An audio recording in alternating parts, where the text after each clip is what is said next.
Are internship programs very central to the curriculum? They are, but there's always the opportunity to do more, so that our students get out there during the summer, for example, and get some experience in the work world, whether it's corporate world, nonprofits, government, NGOs, and then come back. I strongly believe that your academic learning is greatly enhanced by experience outside the academy. The academy has become, when I say the academy, I mean generically, top colleges and universities, elite ones, way too inward looking. And I think that there's a greater recognition that the time has come to project our knowledge beyond the ivory tower and to bring the experience of the so-called real world into the ivory tower. And again, I think Cooper Union is perfectly situated physically because it's right in the midst of it all. So students come to Cooper Union for different reasons, but I think in the end, the selectivity, which is a measure of quality, the philosophy, what Cooper Union stands for, its commitment to innovation, its commitment to social justice, and I think that it's a story that can be told very easily, so that I would like to see Cooper Union be the preeminent institution in the world for what it does. The full title is the Cooper Union Institution for the Advancement of Science and Art. Yes. Probably the general public doesn't fully appreciate that last phrase, and art. Yes. Given your statement about wanting to be more interdisciplinary or integrative, are there particular arts that you'd like to encourage in an interdisciplinary way with the sciences and technologies?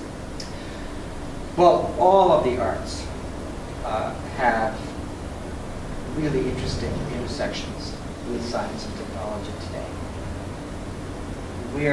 We have electronic devices with us all the time, and they are all the result of scientists and technologists working together with people who bring an artistic sensitivity and a sense of design.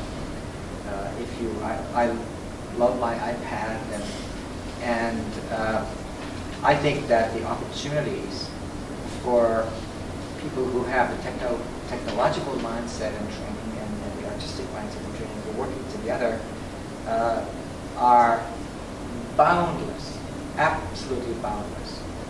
Why not get them started while they're in college? And particularly in areas that the public, as I said, doesn't fully appreciate, such as music. Sure, such as music. Music is, I now download music onto my iTunes every day. And it has enabled me to greatly accelerate and expand the rate at which I become familiar with new works, new interpretations of performances and so on. I can just do it like that. So yes, the digital revolution, frankly, is only just beginning in music and the other arts. I think that, however, when you talk about what additional arts we would want to foster at Cooper Union, I would want to start by first understanding the things that we do here at Cooper Union and why we do them so well, and build on that. Dr. Bharucha, you have a very strong background in music. And you have two women here who can really relate to that, because music has been intertwined with the fabric of both of our lives. As students of music in our high school here in New York City and beyond. You have done some research on cognition and the brain and music. And also which portion of the brain is affected in music when people are deaf. That was one of the research studies. I believe you did that in 2002. I'm curious as to what your opinion is. If we look at the seminal figure Beethoven, who composed the Ninth Symphony at a time of his life when he could not hear anything at all. And can individuals who are handicapped in our society and can't hear, can they still be taught music and the composition of music particularly? I just wondered if you'd elaborate a little bit on that. Oh, absolutely. Absolutely. There are some great examples of great musicians who are deaf. There's a woman who is a timpanist in a major American orchestra who lost her hearing at an early age and is playing in the orchestra. And technology can also help with that by using our other senses, such as touch, feeling, vibrations, to get the brain to utilize the hearing centers and circuits for other senses.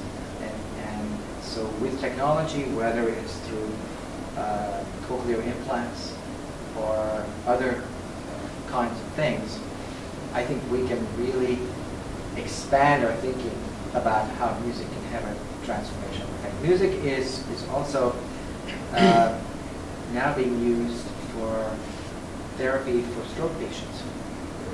There are stroke patients who've lost their ability to speak, who can't even say simple words like happy birthday. But if you get them to sing happy birthday, they can sing it with the words. And so what you're doing is by using the music, you're directing the production of your utterance to a part of the brain that is still intact and can speak successfully. So music has a great therapeutic value, but let me also say music, and I think this is true for the other arts as well, engage many, many parts of the brain. There was this notion many years ago that there's one part of the brain that's responsible for music and so on and so forth. That's turned out not to be true. Music engages the motor system, the part of the brain that wants us to move, even just by listening.